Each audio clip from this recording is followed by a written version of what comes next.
メタン、最近 SNS で飯山あかりって人のことをよく聞くのだ。何か話題になってるみたいなのだ。ああ、飯山あかりね。彼女をめぐってカンパ詐欺という疑惑が持ち上がってるのよ。カンパ詐欺？それってどういうことなのだ？簡単に言えば、裁判に必要、言論の自由を守るためという名目でお金を集めておきながら、実際にはその目的以外のことに使っているんじゃないかって疑惑よ。へえ、それは大変そうなのだ。でも本当に詐欺なのかどうかはわからないのだ。そうね、まだ確定的なことは言えないわ。ただ、彼女の行動が詐欺になりうる行為にほぼ該当しているって指摘があるの。詐欺になりうる行為？それってどんなことなのだ？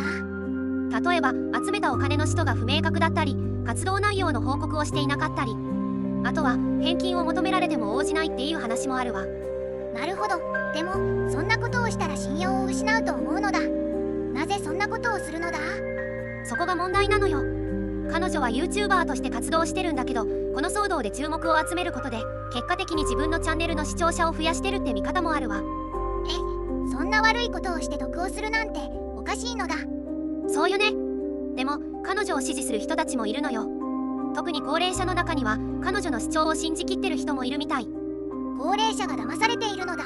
それはかわいそうなのだ。そう思うでしょ。でもこれって結構複雑な問題なのよ。単純に騙す側騙される側って分けられない面もあるの。複雑なのだ。僕にはよくわからないのだ。そうね。でもこの問題で大事なのは、誰かを一方的に非難することじゃなくて、批判的に情報を見る目を持つことだと思うわ。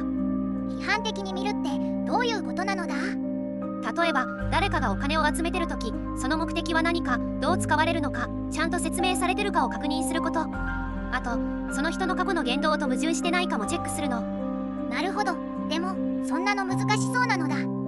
確かに簡単じゃないわ。でも少しずつでも身につけていく必要があるの。特にネット社会ではこういった批判的思考がますます重要になってくるわ。僕もちゃんと考えて行動しなきゃいけないのだね。そうよ。そしてもし疑問に思ったら、誰かに相談したり、複数の情報源で確認したりすることも大切よ。わかったのだ。これからは気をつけるのだ。そうそう。それと、この事件を通して私たち一人一人が情報リテラシーを高める必要性を感じたわ。情報リテラシー、それは何なのだ？簡単に言えば、情報を正しく理解し活用する能力のことよ。ネットの情報を鵜呑みにせず、真偽を見極める力が必要なの。なるほど。でもどうやってその力を身につければいいのだ？まずは複数の情報源を比較することから始めるといいわ。そしてその情報の出所や書いた人の背景なども確認するの。へえ、そんなことまで気をつけないといけないのだ。大変そうなのだ。確かに大変よ。でもこれは現代を生きる上で必要不可欠なスキルなの。特に SNS が発達した今の時代では。 SNS か。僕もよく使うのだ。気をつけないといけないのだね。そうよ。 SNS は便利だけど、同時にデマや偽情報が広まりやすい場所でもあるの。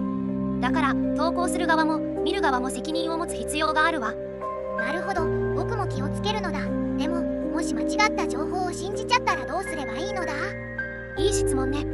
まず、間違いに気づいたら素直に認めることが大切よ。そして可能なら訂正情報を広めること。これが情報リテラシーの一部でもあるの。わかったのだ。僕も気をつけて情報を見るようにするのだ。そうね。そしてこの飯山あかりの件も、単に誰が悪いって決めつけるんじゃなくて、私たち自身の情報との付き合い方を見直すきっかけにできたらいいわね。僕も気をつけるのだ。ありがとうメタン。勉強になったのだ。